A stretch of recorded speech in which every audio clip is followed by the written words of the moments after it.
की स्थिति बनी रहेगी। इस बीच एक और बड़ा अपडेट, सीरिया के दमिश्क में आईडीएफ की बमबारी की खबर है। एयर स्ट्राइक में यहां पर पीआईजे की लीडरशिप खत्म होने की बात सामने आ रही है। पीआईजे के नेता सईद अल मिनावी की मौत की खबर है।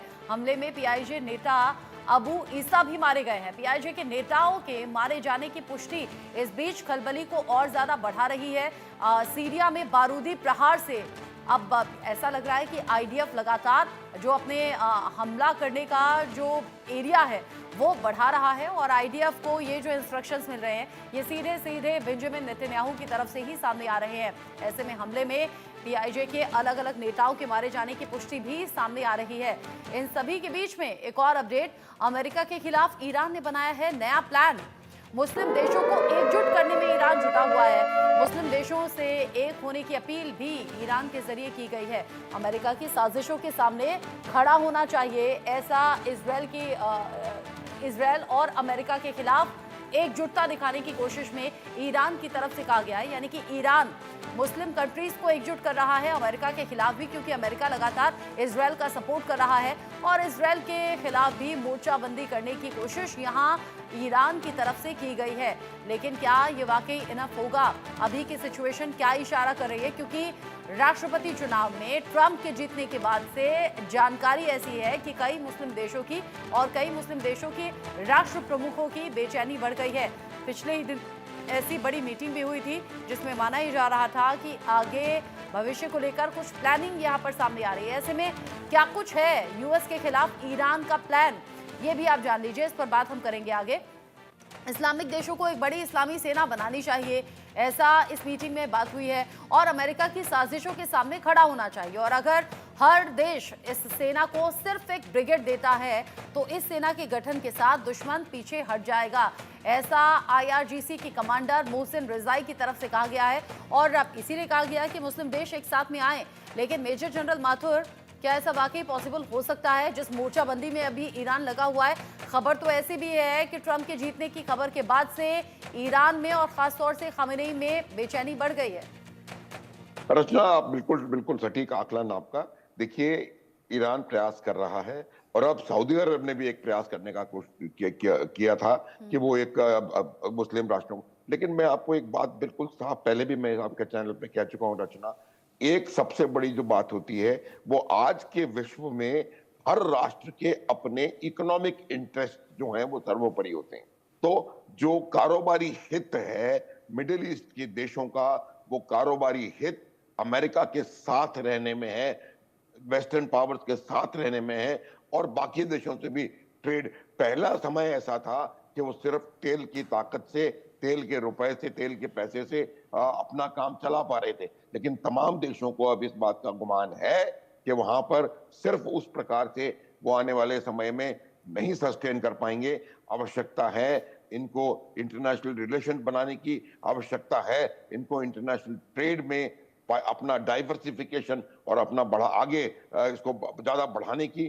तो ये तमाम चीजें जब आपके सामने आती हैं, वही वजह है कि आज की तारीख में कोई भी हर राष्ट्र कहता है ये मुस्लिम होना चाहिए, वो होना चाहिए, लेकिन कोई भी साथ आया नहीं है। किसी भी राष्ट्र ने, चाहे वो जॉर्डन हो, चाहे वो सऊदी अरब हो, चाहे वो यूएई हो, मिडिल ईस्ट में भी किसी भी राष्ट्र ने खुल करके इन लोगों का साथ अभी तक नहीं दिया है। वहां जहां तक सवाल गाजा का, हमस का और हिजबुल्लाह का है, ये बात हम पहले भी कर चुके हैं। हिजबुल्लाह और हमस एक आइडियोलॉजी होती है, इसको खत्म करना संभव नहीं है, लेकिन खत्म करने का अर्थ ये होता है कि आने वाले कई दशकों तक वो अपना सर न उठा पाए। अब मैं आपको बता रहा हूं कि सीरिया पे हमले की क्या वजह है और उसका जो गाजा का इलाका है वहां पर आपूर्ति किसी और प्रकार से नहीं हो सकती, क्योंकि उनका लैंड के साथ किसी और जगह से कोई कांटेक्ट नहीं है मिस्र के अलावा। ईरान जो इनको सप्लाई दे रहा है, हिजबुल्लाह का फायदा ये है कि सीरिया के थ्रू ईरान से इनके पास इनके हथियार, गोला बारूद और असलो सामान आ जाता है। तो अब ये बता रहे हैं सीरिया को कि वो वहां से रूट इनका जो रीइंफोर्समेंट्स हैं, जो इनके रिप्लेनिशमेंट्स हो रहे हैं, वो ना होने दें। ये वजह है वो सीरिया पर लगातार हमले पे हमले करते चले जा रहे हैं और ये जब तक वहां से उनको पक्का नहीं होगा कि यहाँ से अब हिजबुल्लाह को हथियार सप्लाई नहीं होगी, क्योंकि उन्होंने हिजबुल्लाह को काफी नुकसान ऑलरेडी पहुंचा दिया है। तो अगर ये इनकी हथियार सप्लाई किसी ना किसी तरीके से बंद हो जाए, तो आप देखेंगे कि हिजबुल्लाह की भी जो रेजिडुअल कॉम्बैट पावर है या लड़ने की शक्ति है, वो लगभग जैसे जो आज की तारीख में हमास का हाल है, वही इनका भी हो जाएगा।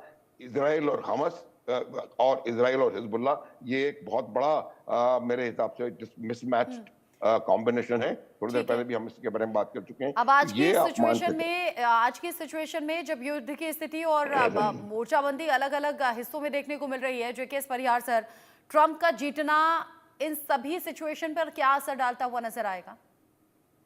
देखिए, ट्रंप जो है वो प्रेसिडेंट बाइडेन से ज़्यादा एग्रेसिव रहेंगे, इसमें कोई दो राय नहीं है। और जैसा जनरल माथुर साहब ने कहा, मैं उनसे बिल्कुल 100% सहमत हूँ कि आज के देश में सेकेंड वर्ल्ड वार जैसे हमारे वेस्ट और रशिया एंड अमेरिका के ब्लॉक जैसा सिस्टम चलना ही नहीं है। और सारी खेल जो है वो इकोनॉमी के ऊपर ही और साइबर उस पर स्पेस कंट्रोल पे चल रही है। अब जहां सवाल इस्लामिक देशों का है, वो उनमें एकता का कोई हो ही नहीं है, क्योंकि इजराइल भी के अगेंस्ट में अब कोई नहीं है मिडिल ईस्ट में। सऊदी अरेबिया ऑलरेडी, यूएई सारे अमेरिका सपोर्टेड उसमें हो चुके हैं। टर्की कभी अमेरिका के साथ भी दिखाई देता है। पाकिस्तान को कोई आज की डेट में पूछ नहीं रहा है। इंडोनेशिया इसमें है नहीं। तो मुस्लिम देशों का ब्लॉक इजराइल और अमेरिका के खिलाफ बनेगा, ये कतई संभव नहीं है। ट्रंप जो है वो बैलेंस करेंगे। इलेक्शन कैंपेन में उन्होंने बांग्लादेश में हिंदू और माइनॉरिटीज के ऊपर अटैक के ऊपर काफी कंडेम किया है। उन्होंने अरब कंट्रीज के मुस्लिम जो डिस्प्लेस हुए हैं उनको सपोर्ट किया है। पर वो किसी भी हालत में इजराइल को पूरी तरह से आइसोलेट नहीं कर सकते, क्योंकि इजराइल को आइसोलेट करना रिपब्लिकन पार्टी का अमेरिका में बहुत बुरा हाल हो जाएगा, क्योंकि इजराइल हर हालत में एक तरह से मैं कहूँगा अमेरिका का पुलिस गार्ड है, जो मिडिल ईस्ट में पूरा उसको कंट्रोल करते हैं। अब अमेरिका की कोशिश ईरान को की जो सरकार है उसको गिराने की, और वो पुरानी जो 1980 के पहले का सिस्टम है, जो उनकी पपेट सरकार हुआ करती थी रजा पहलवी की, वो लगाने की कोशिश कर रहे हैं। तो मैं समझता हूँ ट्रंप का पूरा ध्यान जो है वो ईरान को कंट्रोल करने में रहेगा, बजाय इसके कि वो यहाँ पर गल्फ कंट्रीज में गाजा और हमास को इसको करे। क्योंकि अगर आपने मैन गंगोत्री दबा दी तो पूरा आगे का पानी रुक जाता है। तो ईरान अगर उनके कंट्रोल में आ जाता है तो बाकी की सारी चीजें उनके कंट्रोल में रहेंगी। जैसी अभी खबरें आ रही हैं कि ईरान के सुप्रीम लीडर अली खमेनी की तबीयत या तो बहुत खराब है, वो कोमा में चले गए, या उनकी उसमें डाउट है कि क्या स्टेटस है। तो इनडायरेक्टली जो खबरें ये हैं कि उनके जो सेकंड सन है मोजबा खमेनी, उनको नया लीडर बना दिया गया है। अब इसके बाद में ईरान में tug of war political leadership को कंट्रोल करने के लिए कई ग्रुप में होगा, और वहां अमेरिकन एजेंसीज या इजरायली एजेंसीज जो हैं वो उसको ट्रिगर कर सकती हैं, ताकि नया जो ईरान में जो लीडर आता है वो उनके खुद के ही घर में घेरा जा सके और तोड़ फोड़ हो, ताकि आगे चल के ईरान में अपनी सरकार बनाई जा सके। तो अमेरिका ट्रंप का पूरा ध्यान जो है वो अलग ईरान अलग के तरीके इंटरनल से पॉलिटिक्स स्ट्रेटेजी को तैयार कर डिस्टेबलाइज रही करने है। में ऐसा नहीं होगा। है कि जो दिखाई नहीं दे रहा वो पीछे से प्लानिंग हो नहीं रही। प्लानिंग हर चीज को लेकर हो रही है, चाहे वो अमेरिका की हो, इजराइल की हो, ईरान की हो, या फिर बाकी प्रॉक्सी देशों की हो। जेकेएस परिहार सर, अनुज माथुर सर, आप दोनों का ही शुक्रिया इंडिया न्यूज पर जुड़ने के लिए। और ये